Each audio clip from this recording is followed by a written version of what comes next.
Hi, this is Eric Leuschner from Real Property Management in Blacksburg, Virginia, where you can own the home and not the hassle. This is the next video in our series on landlord investor education. I hope you enjoy this as much as you have enjoyed the other videos. A couple of caveats to begin with. I'm not an attorney, so nothing I say should be construed as legal advice. I am not a financial advisor.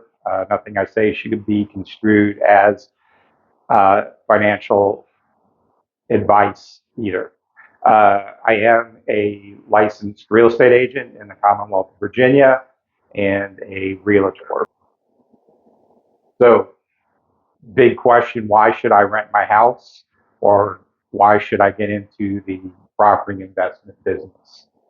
Uh, Real estate is a great way to generate passive income as well as long-term generational income.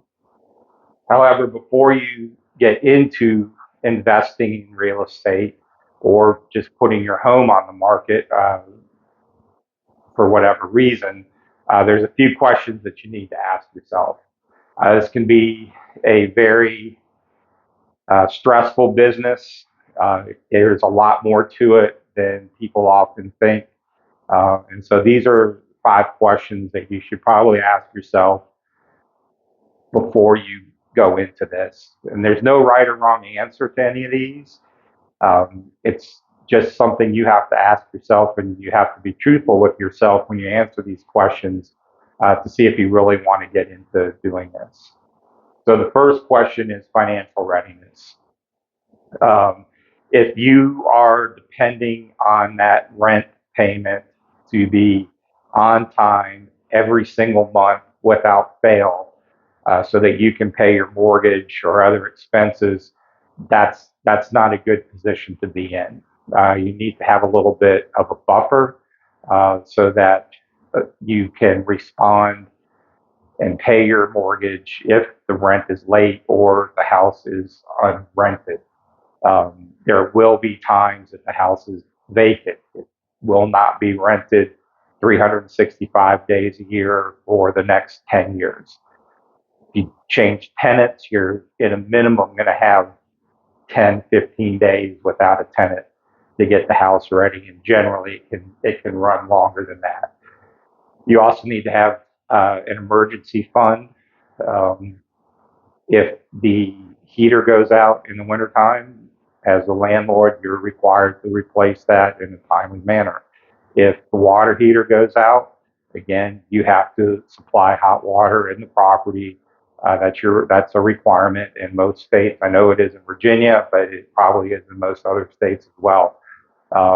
And when the water heater goes out at 2 o'clock on Sunday morning, because that's when they always go out, that's going to be an expense that you have to meet immediately. So you need to have some money in reserve to cover those unexpected maintenance costs as well as a late rent payment. There are a lot of legal and tax implications to investing in property. Uh, Landlord tenant laws can be very strict, and the nationwide trend is for landlord tenant laws are becoming stricter in favor of the tenant. Some states are more landlord friendly. Virginia is still pretty much a landlord friendly state, but things are changing, and a lot more of the legislation is pending towards protecting the tenant. There's also zoning and HOA requirements. So in some cities or towns, they will pass a zoning ordinance that limits the number of unrelated people that can live in a property. We're in a college town, so we have some areas in the town that are zoned for no more than 3 unrelated people, and some areas zoned for no more than 4 unrelated people. So if you have a 4-bedroom house and are planning on renting it to 4 unrelated students, and it's in an area that is zoned for no more than 3 unrelated people, then you're going to run into an issue.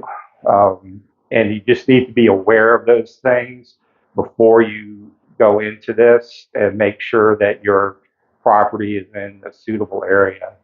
A lot of HOAs will restrict rentals, again, limiting the number of unrelated people, or they will limit the number of properties within the HOA that can be occupied by tenants versus owner occupied. So if your HOA only allows 10 properties to be rented and those 10 are already rented and you want to go put yours on the market, you could run into a problem with the HOA. A lot of tax implications with rental properties. It is considered an investment. You want to look at it like a business.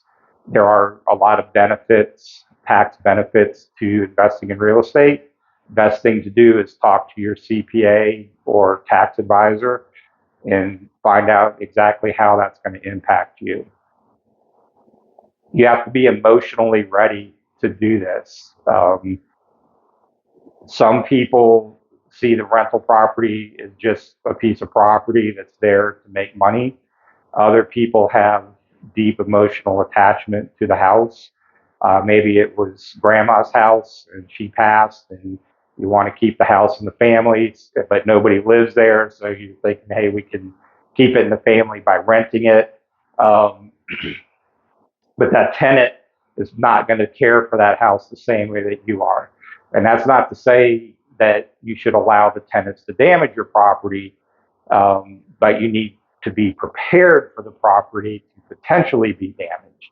And short of burning the house down, most things can be fixed. There's monetary aspect to that, but if you're going to be upset because somebody put a scratch in the hardwood floor and that's going to really upset you, then you may want to think again about putting the house on the market. And again, these are not just financial decisions, but also personal decisions. You need to have a plan for managing the property. Are you going to manage it yourself, or are you going to hire a property manager? Renting a house, there's a lot more to it than putting a for rent sign in the yard, signing a lease, and then getting a check every month. There are a whole lot of other things that go into managing a property that will take up your time. So you need to be ready for that. You need to be ready for the 2 a.m. on Sunday call that the water heater broke or the heat went out, or sometimes the tenant will call and it will be something they consider to be an emergency, but you don't. You're going to have to deal with that. You've got to know all the legal implications, particularly fair housing.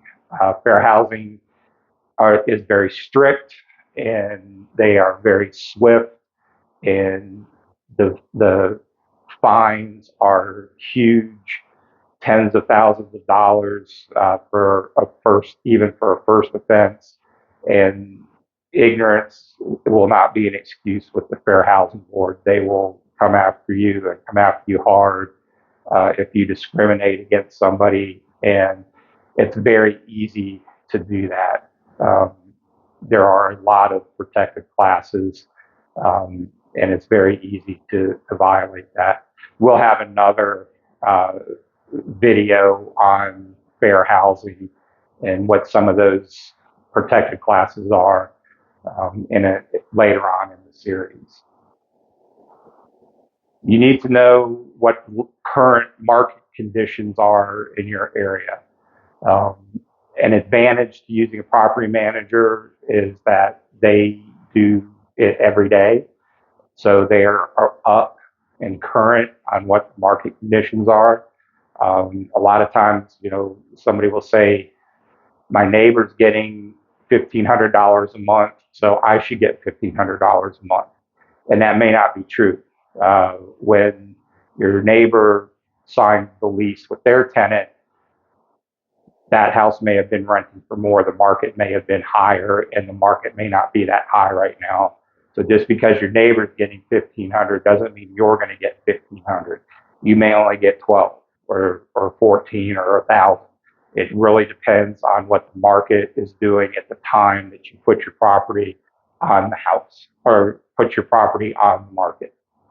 You need to be aware of what the average rents are in your area, so you know how to price the property. There's sometimes people want to put the property out there at a higher price to see what happens. And that's not really a good strategy if your house sits vacant for 6 months because it's priced too high.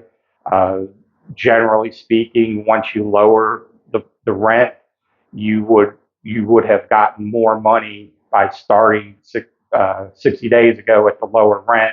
You'll make the same or potentially more money. Also, again, so if this is, if you're looking at this strictly from an investment standpoint, comparing selling versus renting is not as big of an issue. But if you are perhaps temporarily relocating or have an inherited house, perhaps two people get married and they both own property, and should we sell it? Should we keep it? You need to do a comparison on renting versus selling. We have a tool on our webpage that will help you make this decision, and we'll be doing another video on making that decision later in the series. So some of the risks to renting the property, those late payments, evictions, they happen. We try for them not to happen, but things happen, and things happen in other people's lives. They may have every intention of paying the rent, and then they get laid off from their job, or they get fired from their job, or whatever, and now they are not able to pay the rent. So you need to be prepared for that and know how you're going to handle that. Again, those unexpected repair costs. When the heat goes out in the wintertime, when the AC goes out in the summertime, when the water heater goes out, those are things you are required to keep functioning, and you will have to have the money available to get those fixed. There's also, a home requires routine maintenance. You may have to put a roof on the house, depending on how old it is. You may have to put new gutters on the house. So those are all things that can pop up that you need to be aware of. And again, we talked about vacancy periods and property damage. The house, it's going to get some wear and tear on it. The paint job won't last forever. You're going to have to paint every so often. If the tenant damages it, the tenant's responsible to pay to fix it. You can take from their security deposit, but if the damages exceed the security deposit, tenant's still liable, but you have to figure out how you're going to get that money from them. Property investment is a great way to build a steady passive income and to build generational wealth. You do have to look at this as a business, and you have to understand that every business has good years and bad years. And there may be years when you are in a negative cash flow situation, but that does not mean your investment is not making money. So you check out our other video in this series about the 5 formulas for financial investing, and we'll go into a little bit more in-depth discussion on those. So hopefully you've enjoyed this and gotten some good information from it. Please click like and subscribe. You can see all our other videos in our library on YouTube.